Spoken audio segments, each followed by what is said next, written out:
Hello and welcome. My name is Tim Shank. And I'm Brian McAvoy. This is Two Cyborgs and a Microphone. 2-part cyborg, 1 part microphone. This is part 2 of our series on immortality. Last episode we talked about preserving a human body with cryonics. This time we're talking about preserving a human's intellect and personality through a digital upload. Sadly, it's science fiction at this point. Now, Tim, we'd kind of hinted last week that this is something we're both kind of excited about. I, for one, would be super excited to hear about this, but not yet. And I still see some issues with it, just as a guy who enjoys writing and reading science fiction, of where this is going to go. The brain is a complex organ that we don't even fully understand, and there's been a lot of efforts to try to emulate or to duplicate the amount of neurons. But it's not just the amount of neurons that you need. You need synapses. There's axioms, which is, I think, where we're currently kind of stuck at. But the brain has some huge amount of neurons, like 8 billion or maybe 80 billion neurons. And between those neurons, there's something like 1 trillion connections. I'm just throwing that out there. I don't know. It's a lot of connections. Big numbers. Yeah, and it's not just a matter of throwing computing power at this or a bigger computer, because if that was the case, I think we would have done it already just to prove that we could. Yeah, we've done it. I'm looking at an article right now that says IBM simulates 530 billion neurons with 100 trillion synapses on a computer, and that wasn't enough. I mean, it's as much about the amount of nerve cells or neurons that are in the brain as it is about the amount of connections between them. And then there's all these other things. I've even heard that they think some of the gray matter, I don't know, some other part that isn't a neuron and it isn't a synapse also plays a role in cognition. So I think, I mean, we can as we discover this stuff, we're trying to duplicate it, but as much as we discover, there's as much that we don't know, and then we're just constantly learning. So the idea of uploading a mind just keeps growing and growing and growing. At first we thought it was just the, duplicating the neurons. Well, then we found out, it's all of those neurons have 10 plus synapses that are all connected to other neurons. So now we duplicated that, and then there's something more. It's just as much as we build, we find that it's not sufficient.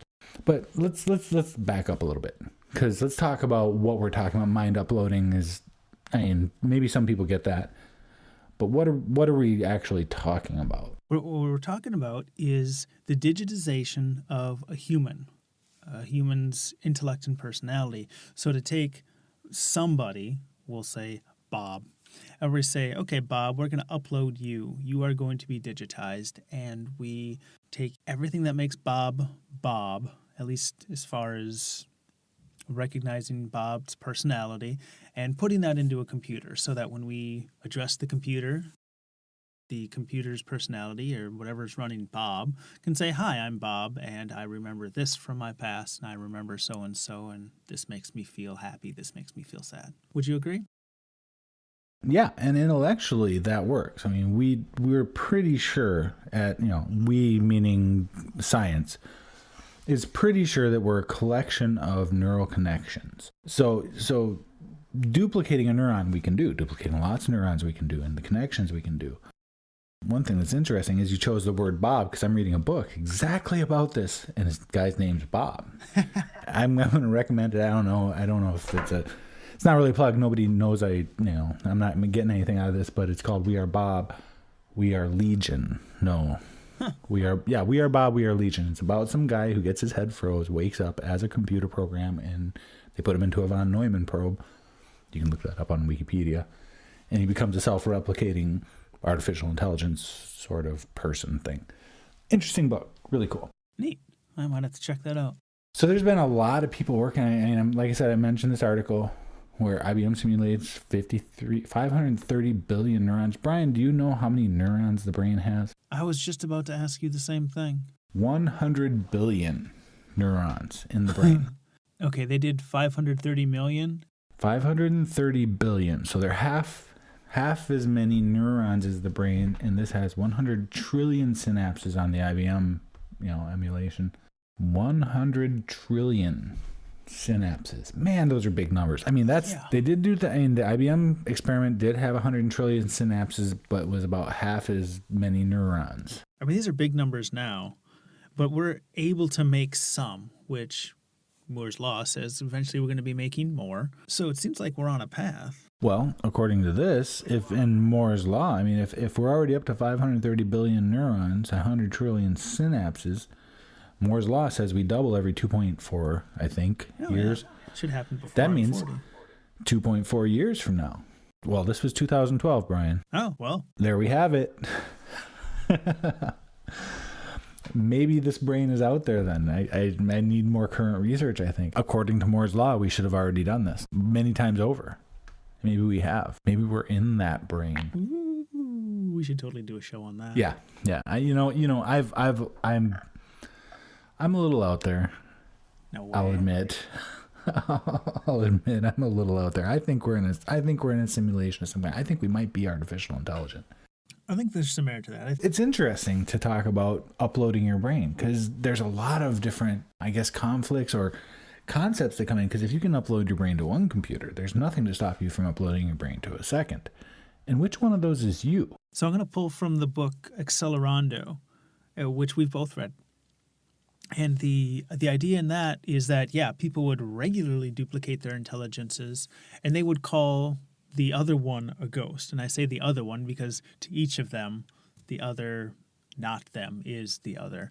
So when they recombine, they just have the experiences from both of them. So it's not like you duplicate, it goes, it does something, and then you kill it. It's just the two split, you're equal in both places, and then you come back and you rejoin. And there's a syncing process. Yeah. Where you sync up the pieces that are missing. I mean, it would be really cool to be like, oh, hey, what did you do on May 5th? And you're like, well, I went and spoke to this person over in China. I also was in Hawaii, not even speaking virtually, but like at literally the same time. Like you could say at noon, Greenwich Mean Time, I was in China and Hawaii. I have trouble imagining what that would be like. I mean, because you can have two different memories of things, and you can have two different memories in time, and there's a separation. But if you have two different experiences at the same point in time, it seems like that would be a little confusing. Who are you? Which one of those? Yeah, it seems like whenever this does happen, if it does happen, there's going to be a lot of weirdness. Oh, yeah, I think there's going to be tons of weirdness. Oh, my gosh. It's going to be a smorgasbord of weirdness. I mean, that's similar to schizophrenia because you have different experiences that may be conflict, in conflict. You'd have to somehow, in your software, simulated mind, reconcile that. Imagine time traveling. Going back and living the same day twice. To you, it's linear because you did a thing and then you did something to go back and relive that same time period. I think it's going to be messed up when people are like making out with themselves. That's going to get a little even weirder. Uh-oh. Anyway, I don't think it would be too much of trouble. Now you could also have potential conflicts where you are in the same place with different people. But there's all different sorts of ways that your memories could conflict. And I think your brain's built to resolve that because we never really remember what actually happened. There's all kinds of fuzzy logic in the brain already. We'll fix it in beta. So here's something to mess out with your mind. What if instead of imagining, like we've so far kind of thought of ourselves as a body in cyberspace, like you appear somewhere and you have a conversation as though you're using your vocal cords, which of course would be ridiculous. So imagine that, let's say you were somewhere and you did have an emulated body in the Matrix. What if it weren't just like your own body? Imagine you now had a tail. Let's say you had another thumb on your pinky side. Well, that's an interesting point because really when you're talking about software constraints, when you're in control of reality, because that's what that would be. If you're in a computer, that's your reality. You're not experiencing what we think of as physical objects and a location in space. Mm-hmm. What is space when you're a digital entity? Yeah. And that's a question that we have no real way of conceptualizing. Yeah, I think it's going to be a bunch of stuff that we're not going to know until we get there.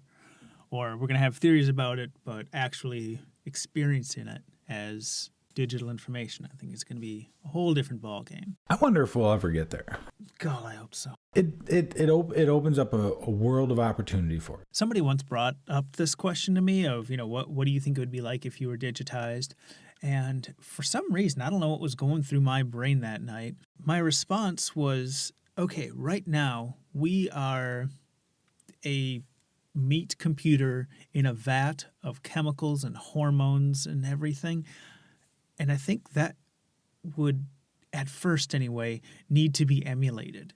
Because let's say your brain was digitized while you were in a state of stress. Would the computer that's digitizing you digitize your brain as though it were stressed? Would you then enter the matrix as this perpetually stressed creature?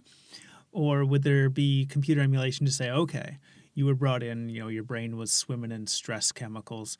Now we're going to tone that down. You're going to feel calm. And then you're going to get the lay of the land. You're going to have chemical emulation to say, okay, now you're happy, now you're sad.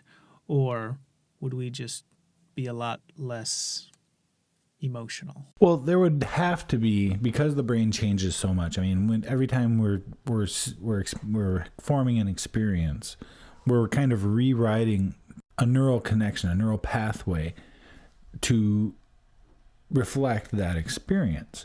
So if we upload ourselves as digital entities, there will have to be some flexibility in that simulated neural network that allows for these changes to continue. So I don't think you're locked in time, and you can't learn without forming new neural connections.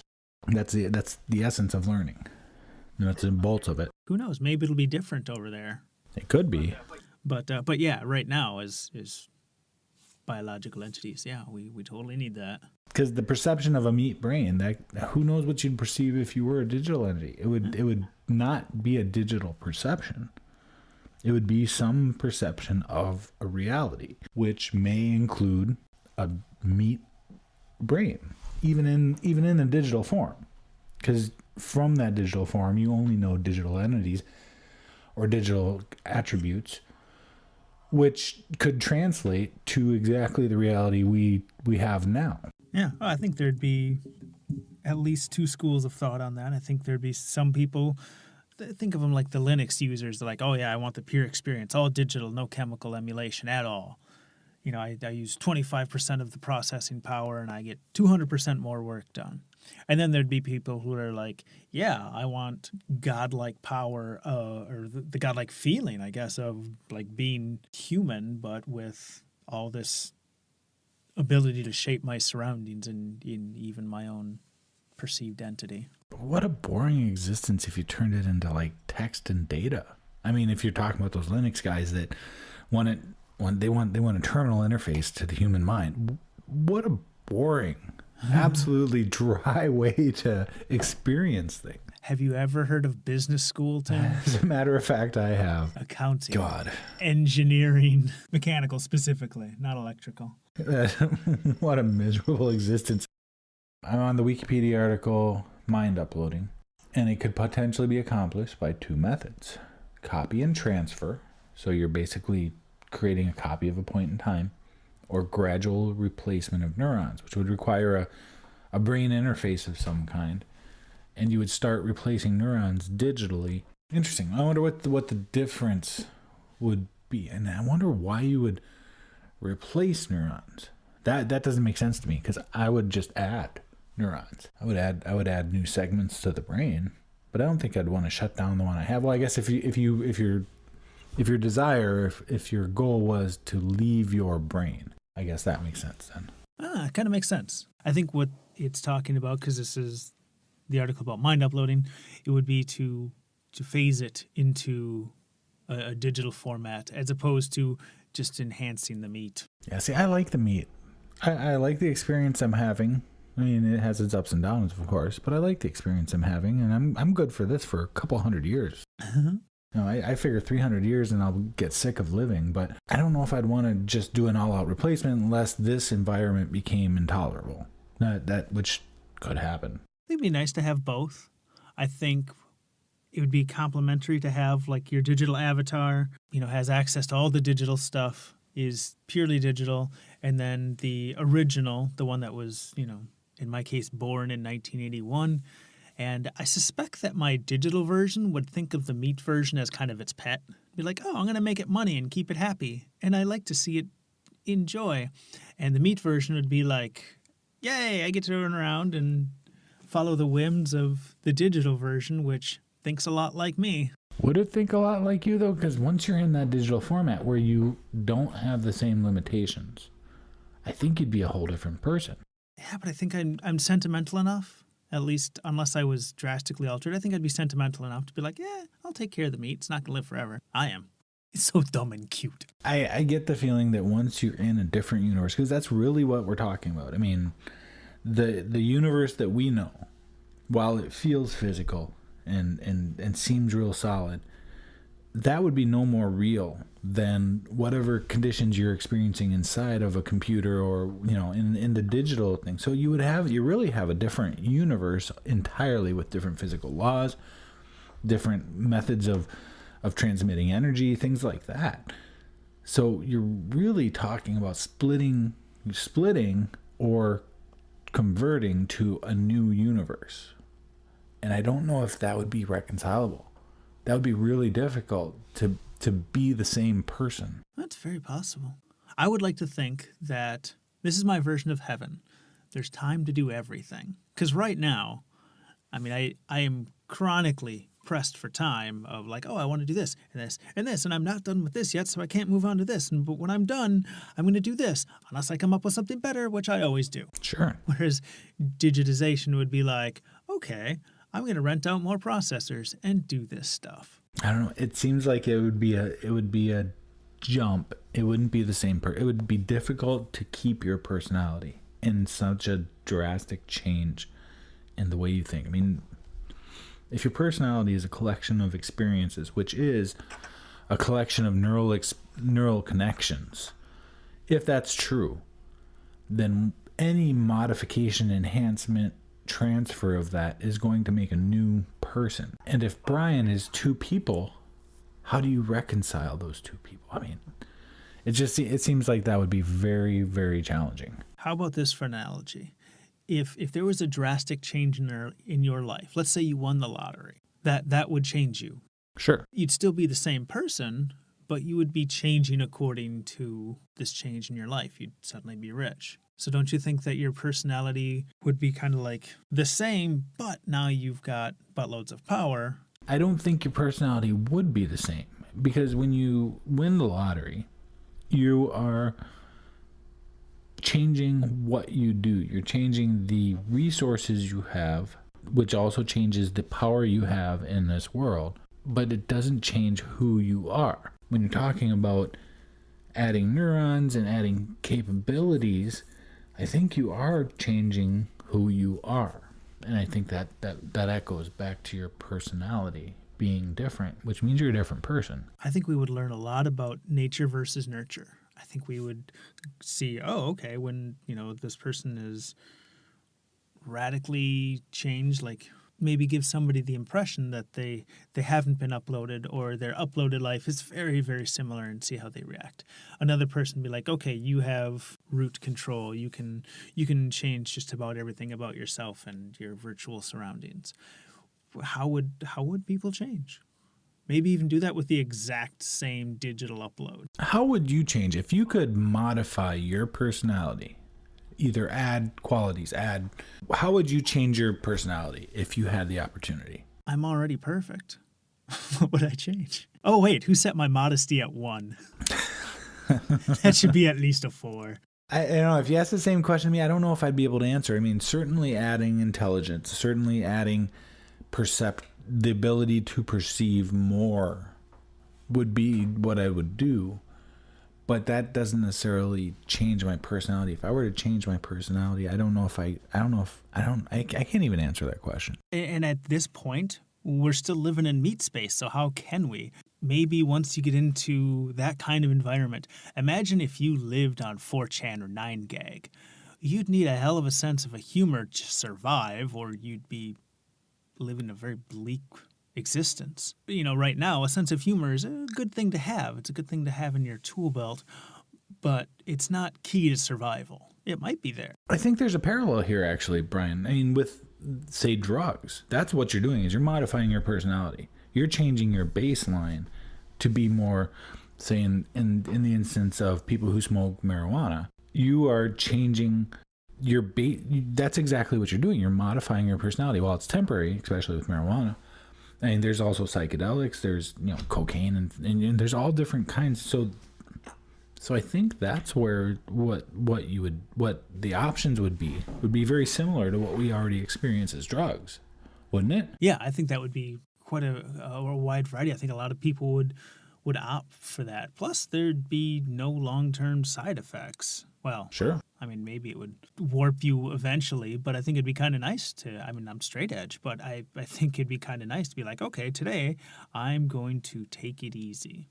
I'm going to tone everything down, and I will actually be content to just stare out the window at the virtual rain. Other days, I want to be so damn productive. I want to get a bajillion things done, complete a bajillion projects.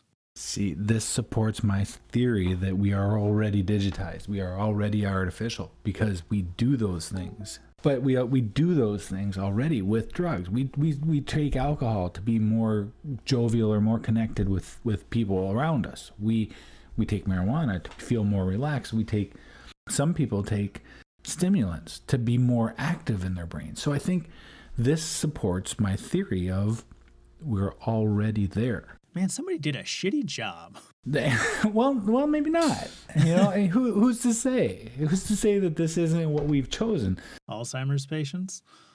Well, I'll cut that out. Okay, I don't know where we're going with that one, Brian, but that's taking us down a dark tunnel. Yeah, it's a bit dark. But yeah, so that's, I think, a very probably accurate parallel as to what you would be able to choose, because that's what we do choose. Mm-hmm. We choose to do alcohol if we feel like we want to connect with people around us or loosen up a little bit. We choose to smoke marijuana because we want to relax and not worry about things. We choose to do stimulants because we want our brains to be more active and have more ideas. So in a digital world, I mean, that's all the same stuff. I mean, there's really not much difference between the vices that we choose now in this whatever reality, whether it's digital, whether it's real, truly reality, if there is such a thing. I think that there's a parallel there, and I think that supports, at least doesn't discount us being in a digital, some form of simulated reality now. I think the difference between the digital version I have envisioned and the real world analogy to those things is there's a cost here. If you want to have a relaxing evening where you're social, you have to pay for booze according to your social class. If you want a stimulated day full of focus, you have to deal with the caffeine crash and the added caloric intake. Whereas digitally, hopefully it's just kind of a switch that you have on or off. But yes, I definitely agree with those analogies. Interesting. I think we're already there, Brian. Thank you for listening. We'd like to invite our listeners to email us at cyborgs@twocyborgs.com, or you can reach out to us individually, Tim@twocyborgs.com, or me, Brian, @twocyborgs.com. We also have a new website, so go check out twocyborgs.com. On the site, we have a link to our store where you can get cool, swanky, hooded sweatshirts with the Two Cyborgs logo. Support our podcast and stay very warm doing it. This is Tim Shank. And this is Brian McAvoy. You've been listening to Two Cyborgs, brought to you by two cyborgs who have a microphone. Like, follow, share, +1, and don't forget to subscribe on any of the popular podcast services, including Google Play Music, iTunes, and Stitcher. Help us move up the podcast ladder by subscribing and commenting on iTunes. Yeah, seriously, commenting is if you can't donate financially, comment. That's huge, and we really appreciate that. You can also check us out on Twitter at 2cyborgs. Speaking I put of, jokes of on. helping us financially, we do have a patron page. That's 2cyborgs.com/patron. And that'll give you the opportunity to give us, it takes a little bit to get this podcast up and running. We have hosting, we have all kinds of small costs. So if you like the show, support us. Just give us $1 a month or something like that. It'll help us upgrade, help us get new microphones or new implants, new brains. Listen next week where we're going to talk about immortalizing your body.